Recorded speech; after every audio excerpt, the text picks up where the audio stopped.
Cinema 4D Plus AE ឋានៈសិក្សាលំដាប់ Platinum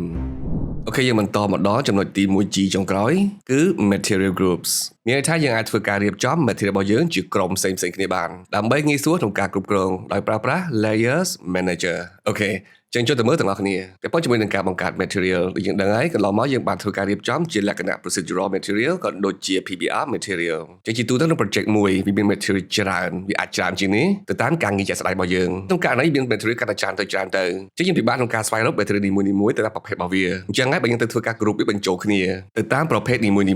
អញ្ចឹងយើងងាយស្រួលក្នុងការស្វែងរកវាអូខេចាប់ផ្ដើមទាំងអស់គ្នាដើម្បីធ្វើការបង្កើត material group គឺយើងប្រើប្រាស់ layer manager យើងចូលមកកាន់ layer manager panel របស់យើងនេះមកហើយធ្វើការបង្កើត layer ថ្មីតែប៉ុន្តែជាមួយនឹងការបង្កើត layer របស់បង្ហាញយើងមិនសាយមិនចឹងដើម្បីធ្វើការរៀបចំភេទផ្សេងៗរបស់ object របស់យើងទៅក្នុង object manager ដាក់ទៅក្នុង layer ទាំងអស់ហ្នឹងឥឡូវយើងប្រើប្រាស់ layer ដដែលដើម្បីធ្វើការរៀបចំ material ម្ដងអូខេបង្កើតមួយមក port អូខេដូចឈ្មោះវាឧទាហរណ៍ដាក់ថា logo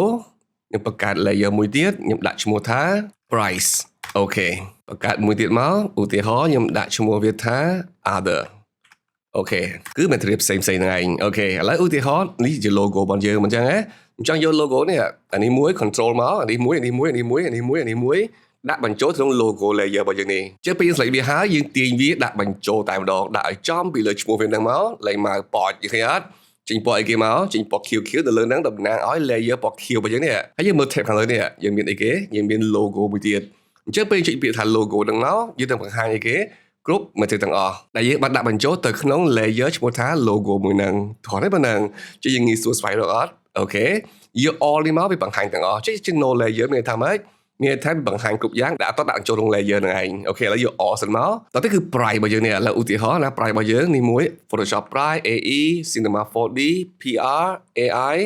ទីបញ្ចូលទៅក្នុង price របស់យើងនេះអូខេចេញពណ៌អីគេមកចេញពណ៌បៃតងចុចដូរពណ៌បានអត់បានចុចពីរដងទៅវាមកចុចពីរដងមកយើងអាចដូរពណ៌បានអូខេឧទាហរណ៍ពណ៌មិនអត់ច្បាស់ដាក់ឲ្យនេះច្បាស់មកអញ្ចឹងខៀវនេះខៀវពេកចុចពីរដងលើវាពណ៌ហ្នឹងមកដាក់ឲ្យវាភ្លឺអូខេមកវាភ្លឺតាមហ្នឹងទៅចឹងយើងបានពីរ layer អញ្ចឹងសោះ other ឧទាហរណ៍ដាក់ PBR នេះមួយ goal cost detail អីគេទៀត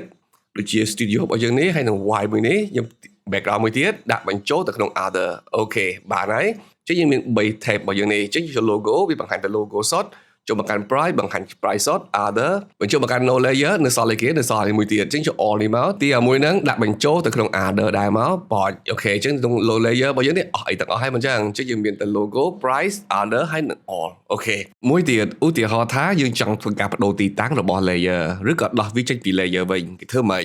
ឧទាហរណ៍យើងចូលមកកាន់ logo របស់យើងឧទាហរណ៍ Photoshop មួយនេះខ្ញុំចង់ដូរពី layer logo របស់យើងទៅកាន់ layer other វិញចឹងយើងធ្វើម៉េចយើងអាចចុច mouse ស្ដាំនៅលើវាមកយើងពាក្យថា add to layer ឃើញអត់យើងអាចដូរលើគេដូរ layer ផ្សេងបានឧទាហរណ៍ other ជិះវាចូលទៅក្នុង other វិញតោះនេះប៉ុណ្ណឹង